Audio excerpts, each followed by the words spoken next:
రాజ్యమేది లేదు గాని రాణిలాగా చూసుకుంటా, కోట కట్టలేను గాని కళ్ళల్లో నిన్నే దాచుకుంటా. రాత ఎట్లా రాసి ఉన్నా ఆ మార్చి నీతో రాసుకుంటా.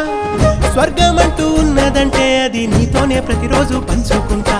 నిన్ను గన్న మీ నాన్న కన్నా లారు ముద్దుగా సాదుకుంటా. నీకు కోపం వస్తే కొంత దూరం ఉంటా, నువ్వు గీత గీస్తే నేను దాటనంట.